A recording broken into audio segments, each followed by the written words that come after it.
কেমন আছো বন্ধুরা? আজকে আমি একটা নতুন জিনিস, নতুন রান্না ট্রাই করতে চলেছি। তো আমার কাছে এটা নতুন চিংড়ি পনির আলুর তরকারি।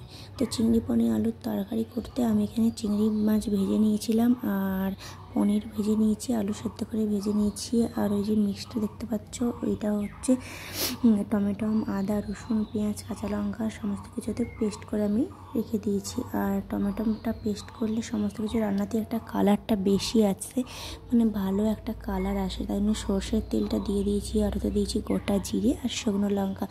যেহেতু আমি ক্যামেরা নিজের হাতে ধরে রান্নাটা করছি, তাই জন্য তোমাদেরকে দেখাতে পারলাম না যে জিরে আর মানে শুকনো লঙ্কাটা দিলাম বলে। আর চিনি দিয়েছিলাম, তার মধ্যে আবার পেস্টটা দিয়ে দিলাম তেলটা গরম হতে। আর এই পেস্টটাকে ভালো করে আমি ভেজে নেব, যাতে না কাঁচা গন্ধটা না থাকে। আর কাঁচা গন্ধ থাকলে একটা রান্নার স্বাদটা অন্যরকম লাগে, বাজে খেতে লাগে। ওর জন্য বেশ ভালো করে আমি ভেজে নেব। আর কি বলো তো, আমাকে সমস্ত কিছু বাটা, মানে সমস্ত কিছু বেটে দিতেই খুব ভালো লাগে রান্নাতে, তাই জন্য আমি সব কিছু বেটেই দিই। আর তারপরে এদিকে দেখো ভাজা হয়ে গেছে। তারপর আমি এখানে দিলাম জিরে গুঁড়ো, ধনে গুঁড়ো, হলুদ, লঙ্কার গুঁড়ো দিয়ে একটু জলের সঙ্গে মিশিয়ে দিয়েছি। তারপর এটা একটু ফোটার পর আমি একটু নুন দিয়ে দিয়েছি। তো কষানো যেহেতু কমপ্লিট হয়নি, তো একটু নুন দিয়েছি। আর কষানোর সময় একটু নুন দিলে মশলাতে ভালো করে, মানে নুনটা বেশ আলু ঢুকিয়ে যায়। আমি এটা মায়ের কাছে শুনেছি, তাই জন্য মশলা কষার সময়তেই আমি বেশিরভাগ নুন দিয়ে দিই। আর এদিকে তোমাদের সঙ্গে কথা বলতে বলতে আমার এদিকে মশলা কষানো হয়ে গেছে। আমি দিয়ে দিচ্ছি আলু। তো আলুগুলোকে কষাবো। দেখো, আলুগুলোকে একটু ভালো করে মশলার সঙ্গে কষিয়ে নেব।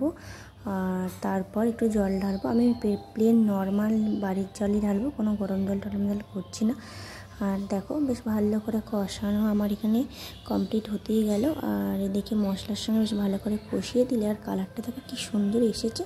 তারপর দেখো, আমি এদিকে জল ঢেলে দিয়েছি। আর এই যে পরিমাণ মতন তোমরাও একটু জল ঢেলে দেবে। আর আমি যে মশলা কষার সময় যে জলটা, মানে নুনটা দিয়েছিলাম, তাতেই আমার হয়ে গিয়েছিল। আর আমাকে বেশি নুন দিতে হয়নি। আর চিনিও আমি দিয়ে দিয়েছিলাম, তাই জন্য আমাকে চিনিও আর দিতে হয়নি। আমি এখানে ঢাকাটা দিয়ে দিলাম, তো আলুগুলো একটু সেদ্ধ হওয়ার জন্য।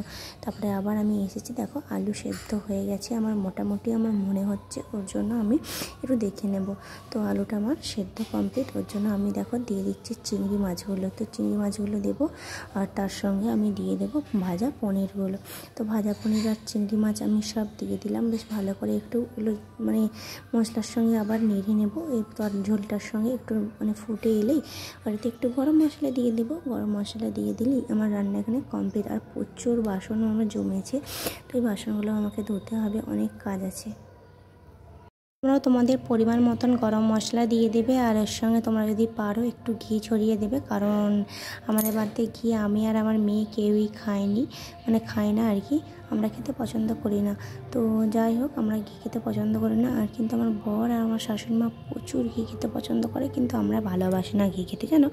তো তোমরা যদি পারো তো ঘি দিয়ে তোমরা নামিয়ে দিতে পারো, গরম মশলা আর ঘি দিয়ে। কিন্তু রান্নাটা খুব সুন্দর, মানে একটা মানে গন্ধ আসছিলো, এত সুন্দর খেতেও হয়েছিল, খুব সুন্দর স্বাদ এসেছিল। তোমরা এভাবে ট্রাই করে দেখতে পারো। চলো তোমাদেরকে একটু দেখিয়ে দিই। আমি বাটিতে একটুখানি নিয়ে নিচ্ছি। কালারটা দেখো, খুব সুন্দর একটা কালার এসেছে, দারুণ একটা কালার এসেছে। আর আমাদের তো মানে এত মানে বলছি খুব সুন্দর হয়েছে, সবাই তো বলছে বাড়ির। তো তোমরাও এটা ট্রাই করতে পারো। চলো আজকের ভিডিওটা এখানেই এন্ড করছি। দেখা হচ্ছে নেক্সট একটা ব্লগ নিয়ে, বড় ব্লগ নিয়ে খুব তাড়াতাড়ি আসবো। তো তোমরা এখন চ্যানেলটা সাবস্ক্রাইব করে দাও, আমার পাশে দেখো। তো আজকের মতো টাটা।